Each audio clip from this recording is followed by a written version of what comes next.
over to Orlando, where Bubba the Welder is calling today. Bubba, how you doing today?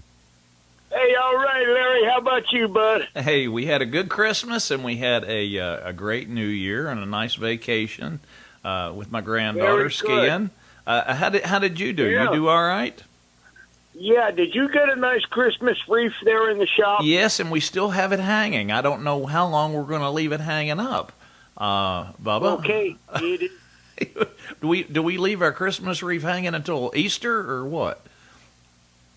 Yeah, okay. You can redecorate it for Easter and Valentine's Day and what's the leprechaun St. Patty's Day. Okay, all right. It sounds to me like you guys got off Mammoth Mountain, the Sierra Nevada, just in the nick of time. There's about 5 foot of snow over there right now. It is. It was. They actually, the place we were at skiing, they actually closed the lifts because it snowed too much. Can you imagine going skiing and they close a resort down because it snowed too much? But I guess what happens is that wet, damp snow will actually pull the electric lines down at the lifts, and they had to go in there and start repairing stuff and everything else. What a mess! I'm like, I don't know if I want to go back to California skiing or not. I think I'm going. Well, I've only been there about 10 times, Mammoth. I used to ski Big Bear a bunch. One afternoon, I water skied during the day and snow skied that same night. Yeah, I hear people doing that all the time. Amazing. You could do all that in one state. Bubba, what's going on with this caddy you calling in about? It was cool.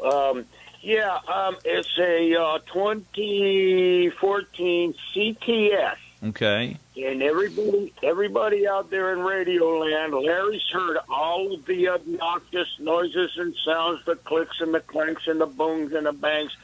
Well, this one coming up from a stop sign or a red light, go to take back off. Spitter, spatter, spitter, spatter, spitter, spatter, spitter, spatter, and get up to speed, and it mellows out again. Yeah. And off we go. Fuel problem, fuel pump, and filters in the tank, probably. Well, yeah, but Bubba, that's not what's going on with it. On that car, EGR? No, that one don't have an EGR. Let me tell you what goes on with this. When you start getting misfires on these front wheel drive GM cars, or even some of your rear wheel drive cars, now the best thing to do is probably just give it a good tune up and inspect the coils. See, these are coil over spark plugs. I would do a tune up on it and then see what happens.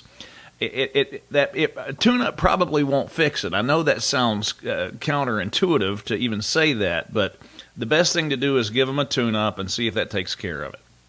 If you still have a problem, you've got a problem. See, those are direct injection, and the injectors actually go right into the cylinder, and the fuel is dispersed out of those at about 2,200 pounds of pressure. And what will happen over time, because of the injector being, direct injection in the cylinder itself, all that heat and combustion that takes place in the cylinders will actually start welding the edges and the ends of those injectors over. And what it'll do is it'll restrict those injectors and cause a cylinder to run lean. And if that's the case and a person keeps driving the car in that condition, what winds up happening is the cylinder goes too lean and you wind up burning a valve. And then, of course, the heads have to come off the vehicle, and that being an overhead cam timing chain driven camshaft system, that's a 4-cam motor, so you got 2 cams per cylinder, and so you got a zillion timing chains on it, and it's a big job if you burn a valve. But what happens is people will give them a tune-up, and then they're like, well, that didn't make any difference, and they just keep driving the car. And when that happens, it winds up doing internal engine damage. It'll wind up burning a valve, and the vehicle will have to have a complete valve job, and it's an expensive venture on that one. But if a person catches the injectors, before they actually cause an internal engine problem, my advice would be to give it, set of plugs, look at the coils and the insulators, make sure they look okay. If not, replace them. But, because mileage-wise, it's probably due anyway. That's why I'm saying it's a good maintenance thing, and it might take care of the misfire and the sputtering that's taking place. But if you do that and it still doesn't take care of it, somebody had better find out what cylinder's misfiring and start looking at these direct injectors, because it's real common we get those in on a lot of the GM products, because GM uses that engine in a lot of different cars. And when you get them in, usually the 3.6 motors, and when you get them in like that and they're missing, they'll run lean and they will burn a valve. So make sure you tell them what I said on that, and hopefully it keeps them from having a major expensive repair. Thanks for the call, Bubba. You're always welcome here.